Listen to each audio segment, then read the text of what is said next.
حضرت ابوبکر صدیق رضی اللہ عنہ کا حضرت عمر رضی اللہ عنہ کو نصیحت۔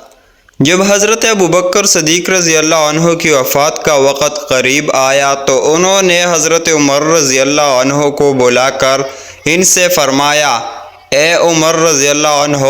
اللہ سے ڈرتے رہنا، اور تمہیں معلوم ہونا چاہیے کہ اللہ تعالیٰ کی طرف سے انسان کی ذمہ دن میں کچھ ایسے عمل ہیں جن کو وہ رات میں قبول نہیں کرتے، اس طرح اللہ کی طرف سے انسانوں کی ذمہ رات میں کچھ ایسے عمل ہیں جن کے وہ دن میں قبول نہیں کرتے، اور جب تک فرض ادا نہ کیا جائے اس وقت تک اللہ نفل قبول نہیں فرماتے۔ دنیا میں حق کا اتباع کرنے اور حق کو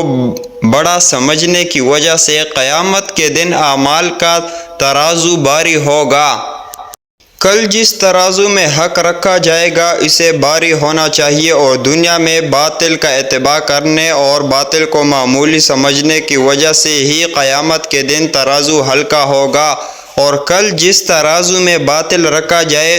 اس کو ہلکا ہی ہونا چاہیے۔ اور اللہ تعالیٰ نے جہاں جنت والوں کا ذکر کیا ہے وہاں اللہ تعالیٰ نے ان کو ان کے سب سے اچھے اعمال کے ساتھ ذکر کیا ہے اور ان کے برے اعمال سے درگزر فرمایا ہے۔ میں جب بھی جنت والوں کا ذکر کرتا ہوں تو کہتا ہوں مجھے ڈر ہے کہ شاید میں ان میں شامل نہ ہو سکوں، اور اللہ تعالیٰ نے جہاں دوزخ والوں کا ذکر کیا ہے وہاں ان کو سب سے برے اعمال کے ساتھ ذکر کیا ہے اور ان کے اچھے اعمال کو مردود کر دیا ہے، یعنی ان کو قبول نہیں فرمایا۔ میں جب بھی دوزخ والوں کا ذکر کرتا ہوں تو کہتا ہوں کہ مجھے یہ ڈر ہے کہ شاید میں انہی کے ساتھ ہوں گا، اور اللہ تعالیٰ نے رحمت کی آیت بھی ذکر فرمائی ہے اور عذاب کی آیت بھی، لہٰذا بندوں کو رحمت کا شوق اور عذاب کا ڈر ہونا چاہیے،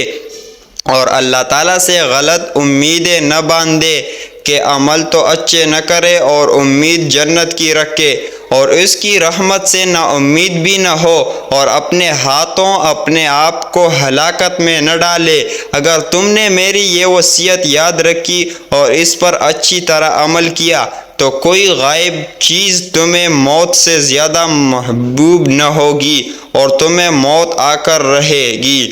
اور اگر تم نے میری وصیت ضائع کر دی اور اس پر عمل نہ کیا تو کوئی غائب چیز تمہیں موت سے زیادہ بری نہیں لگے گی، اور وہ موت تمہیں پکڑ کر رہے گی، تم اس سے بچ نہیں سکتے۔